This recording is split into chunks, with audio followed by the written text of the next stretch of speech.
اعوذ باللہ من الشیطان الرجیم بسم اللہ الرحمن الرحیم۔ قیامت کی نشانیوں میں سے ایک نشانی یہ بھی ہے کہ بدعات کی کثرت ہو جائے گی۔ بدعت اصل میں کہتے ہیں ہر اس کام کو جسے انسان نیکی سمجھ کر کرے، ثواب کی امید لے کر کے کرے، لیکن وہ کام اسلام میں سے نہ ہو۔ ایسی بہت ساری چیزیں ہیں مسلمانوں کے اندر جو مسلمان طبقہ کر رہا ہے، اسلام سے اس عمل کا دور دور تک تعلق نہیں ہے، لیکن پھر بھی لوگ اس کو دین سمجھ کر، اسلام سمجھ کر کرتے ہیں، جبکہ اس عمل پر رسول اللہ صلی اللہ علیہ وسلم کی کوئی دلیل نہیں۔ جیسے شب برات منانا ہے، جیسے شب معراج منانا ہے، جیسے 11ویں منانا ہے، جیسے اسی طریقے سے وہ چنچوں پر تسبیحات پڑھنا ہے، یا اسی طریقے سے دیگر جو رسم و رواج اسلام سمجھ کر کیے جا رہے ہیں جن کا ثبوت قرآن و حدیث میں نہیں ہے، وہ بدعت ہے۔ یہاں پر ایک غلط فہمی کو واضح میں کر دوں کہ مساجد کے اندر مائک کا استعمال، مساجد کے اندر پنکھوں کا استعمال، یا مصلوں کا استعمال، یا اسی طریقے سے جائے نمازوں کا استعمال، اس طریقے سے یہ بدعت نہیں ہے، کیونکہ ان کو ہم دین کا حصہ سمجھ کر کے نہیں استعمال کرتے ہیں۔ پنکھا نہیں ہے تو نماز نہیں ہوگی، لاؤڈ اسپیکر نہیں ہے تو اذان کہنا جائز نہیں ہے، ایسا تو کوئی نہیں کہتا ہے، ایک ضرورت سمجھ کر استعمال کیا جاتا ہے۔ بعض علماء جو ہے وہ لوگوں کو غلط فہمی میں ڈالتے ہیں، کہتے ہیں کہ بدعت کیا ہے چیز بدعت جی؟ رسول اللہ صلی اللہ علیہ وسلم کے دور میں بریانی تھی؟ نہیں تھی، آج بریانی ہے تو کیا بریانی کھانا بدعت ہے؟ بدعت دراصل اس کا جو اصول ہے، اس کی جو تعریف ہے، غلط لوگوں کے سامنے پیش کرتے ہیں۔ بدعت اصل میں کہتے ہیں جسے دین سمجھ کر، نیکی سمجھ کر کیا جائے اور اس کا ثبوت دین کے اندر نہ ہو۔ بریانی کوئی ثواب سمجھ کر کھاتا ہے کیا؟ دین سمجھ کر کھاتا ہے کیا؟ خوراک سمجھ کر کھا رہے ہیں، تو بریانی کو دین سے کوئی لینا دینا ہی نہیں ہے نہیں؟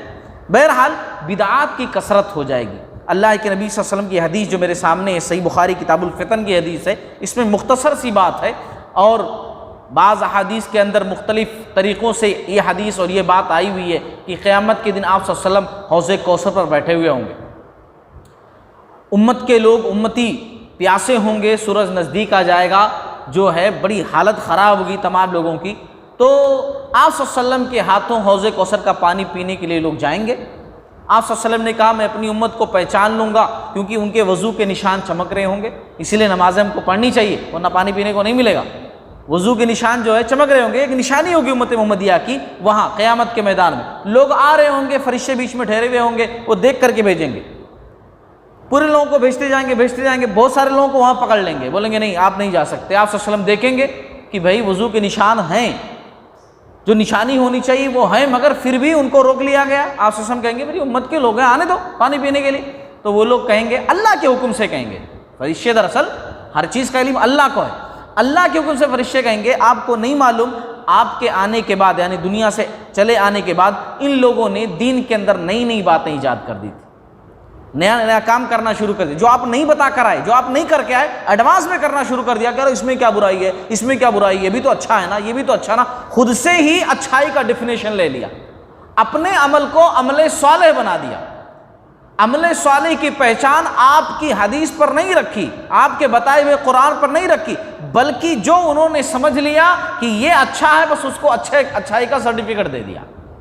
ان لوگوں نے دین کے اندر نئی نئی کام ایجاد کر دیے تھے۔ آپ صلی اللہ علیہ وسلم کہیں گے سوکن دوری ہو، ہٹاؤ میرے سامنے سے، ان کے نظروں کے سامنے سے۔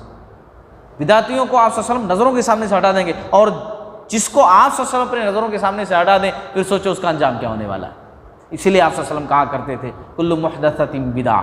ہر نئی چیز دین کے اندر بدعت ہے، وکل بدعۃ ضلالہ، اور ہر بدعت گمراہی ہے، اور وکل ضلالۃ فی النار، اور ہر جو ہے گمراہی جہنم میں لے کر جانے والی۔ اسی لیے آپ صلی اللہ علیہ وسلم کہا کرتے تھے۔ اس حدیث کے جو راوی ہیں ابن ملیکہ، یہ واقعہ بیان کرنے کے بعد جو ہے، یہ بات بیان کرنے کے بعد کہا کرتے تھے، دعا کرتے تھے اللہ تعالیٰ کہ اے اللہ تعالیٰ ہمیں اپنے ایڑیوں کے بل پلٹنے سے محفوظ فرما، یعنی ابھی دین پر ہیں، ایسا نہ ہو کہ ہم بھی کہیں بدعت میں گرفتار ہو جائیں اور دین سے ہٹ جائیں، اے اللہ تعالیٰ اس سے ہماری حفاظت فرما، پناہ مانگا کرتے تھے۔ اللہ تعالیٰ ہم تمام لوگوں کو توفیق دے کہ ہم دین خالص پر عمل کریں۔